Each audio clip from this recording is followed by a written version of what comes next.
Hi guys, putting together a video with a few odds and ends here. We got some keel work that I filmed, we got some port light work, and we got some scupper drain work. So let's get into it. We're going to start with the keel. Alright, I've talked several times about how I'm hoping to get underneath the three spots where the boat is resting on the cradle. So what I've done, these pieces of plywood, the last piece I got in there, I had to actually pound it in. You can see I pounded from the other side. You can see it scraped along the bottom, so it's, you know, it's good and tight. And I'm not worried about the paint. The epoxy underneath is plenty strong to withstand the wood.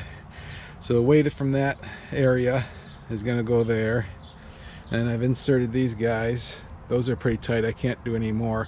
I'm going to see if I can find some real strong shims to kind of pound those in, try to take up some of the weight, and then I'll be chipping out. I got my oscillating tool. I'll cut the bolts and chip out and pound it out of there. So I'll have maybe an inch to work under there. I just need enough to, you know, scrape it out, throw some epoxy on it, and bottom coat. The weight of the boat is on the cradle now, which is obviously spreading the load through the whole thing. This will be transferring it just to a couple of those boards, and that doesn't, I'm not comfortable with that. So what I did, I got underneath and I stacked up. That's there, and in the back, I don't know if you can see, I got some jack stands from, you know, automotive jack stands.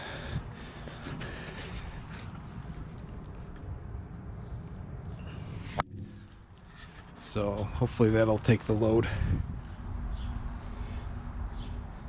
So I chipped away the support that was here so I can get underneath it.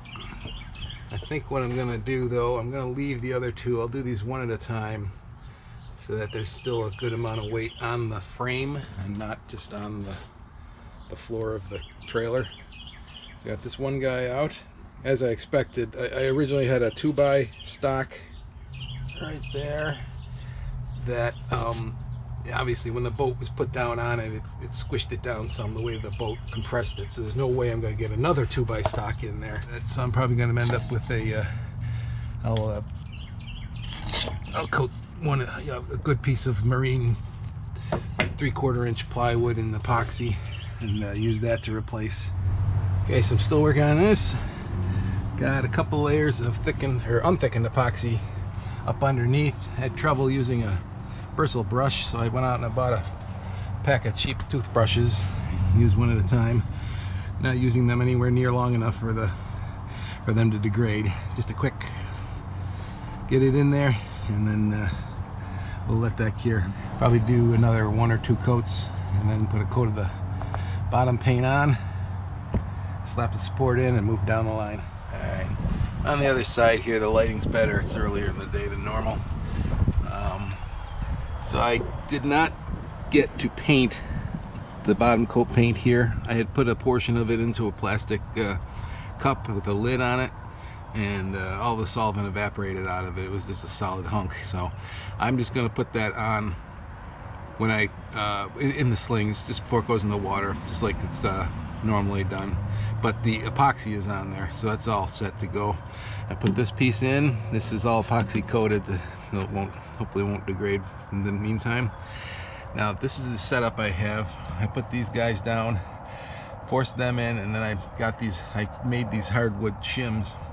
I pound them in really tight, and that has actually lifted a little bit to the point where this guy's still, I haven't got all of this chipped out yet, but there's a gap. I don't know if you can see or not. I don't know if you can or not. There's a gap between this and that, so these guys are holding it up actually. Chipped it or pounded those in enough that I actually had to come back out and tighten this a little bit. These were a little bit loose, so the boat actually did come up very slightly. And I know it did because I came back here and started working on this one. I left the middle one thinking, after I looked back and I noticed this guy is not even touching. So I'm gonna finish this guy up, put a new piece in here so that I have the front and the back supported for sure when I do the middle one, in case it does kind of settle down again. Let's see if I can show you why I'm doing this.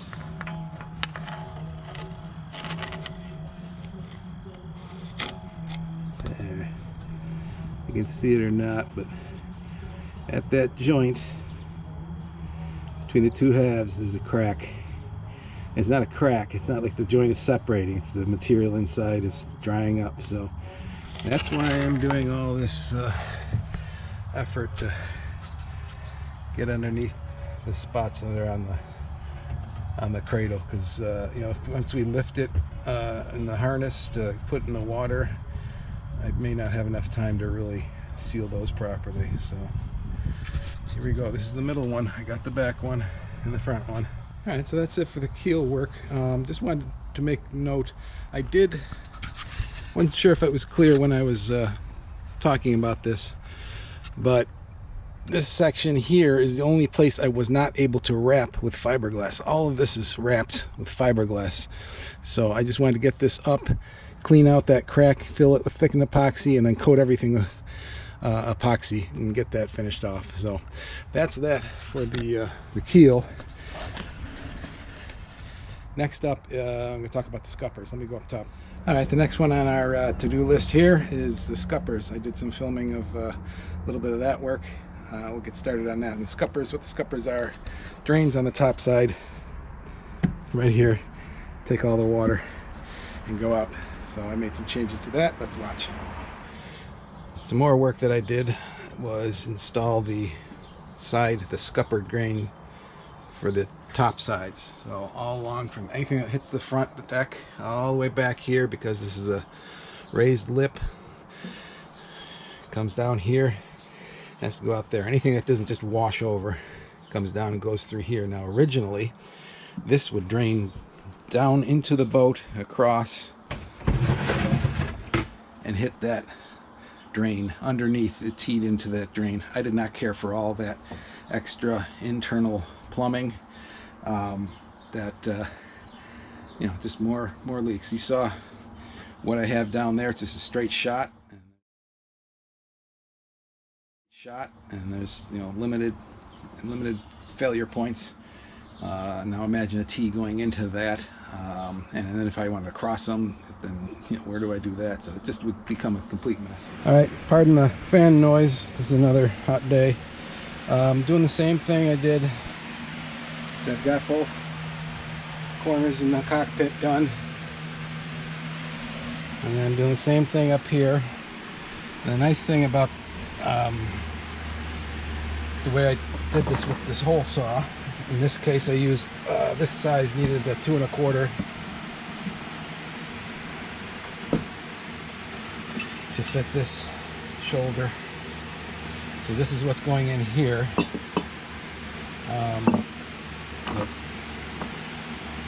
This is the slug that came out, and you can see that there's an area that I don't even have to try to cut this part out anymore. Just took it with the hole saw. So I'm real happy with the way that's turning out. I do need to cut a little bit of what's remaining that kind of cones up in here so I can get this guy in. It goes in this way, but it's not the way I'm going to have it facing. It's going to be facing this way. But this shows how much I need to make a little bit of room here and just a tiny bit up there to get this to fit properly. Alright, so this is before.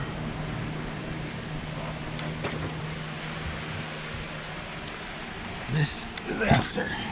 So I drilled it out and then used a combination of the oscillating tool and my Dremel. Got it down. This is the piece that's going in there.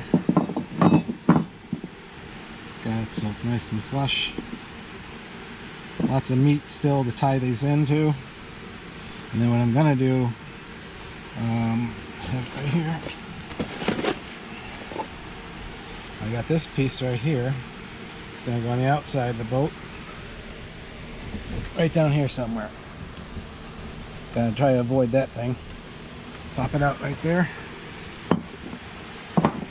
So this guy goes down, short distance. I don't know how far. I gotta make it long enough I can work a hose, and then right out the side. I got these guys that you put on right underneath the outlet to help keep the drips at a minimum and staining the side of the boat.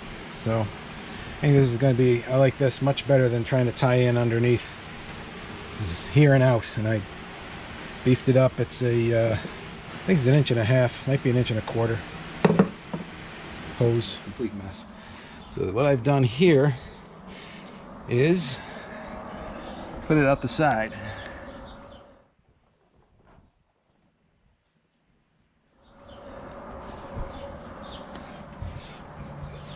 I'll take a look at what that looks like inside.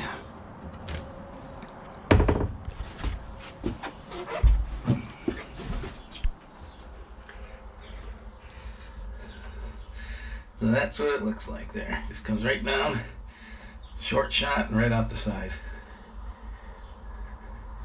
Versus coming down. Here's the piping. The old piping came down. The original. Yeah, look at that, nice galvanized crap falling apart. Came down and went down to there. Now I can seal this off completely. I'll put a drain in, but with a valve on it, and this whole thing can become a buoyancy chamber. And this is what the finished product looks like. So that hose tube sticking out the side was just temporary, so I can pull it out of the way easily when I paint the top sides, which at this point I have done. That's a future video. But here's a sneak peek at what the discharge looks like now. And that little lip on there is doing a really good job. It's keeping the drain from staining the sides. I did have it for a while without that on there, and it was very quickly staining the side of the boat. So those things are really great. They're just glued on there, so hopefully they stay, but if it falls off, I'll put another one on. Okay, so that's it for the scuppers. Let's look at the port lights. Just have a couple quick videos on that. So for these front port lights, the original plexiglass is real thin. I thought it had to be that thin in order for it to fit, but I still had extra 3/8 inch left over, so I cut out what I thought was a good approximation here and brought it up the boat, and that 3/8 inch is perfect. That's the thickness of the side of the cabin there, so that fits in there perfect. However, even the original was just floating in the opening. There was a lot of room, so what I've done while the tarp is off, so I had to waterproof these openings, so I just took some duct tape and covered up the opening. And I thought, well, there's my template, so I went up there with a blade and I cut out the loose part from the outside. So there's the exact size hole: starboard 4, starboard aft, and port 4. And I'll just use a jigsaw and cut these out, and it should be a pretty good fit, obviously. All right, got them cut out. Instead of using the router like I did for the larger deadlights, where I had a template to run along, I just cut these out by hand. I took a circular saw and cut a box, and then just used the hand jigsaw to cut the corners. So we'll get these up and see how they fit. This is the outside of the port light work I've been doing.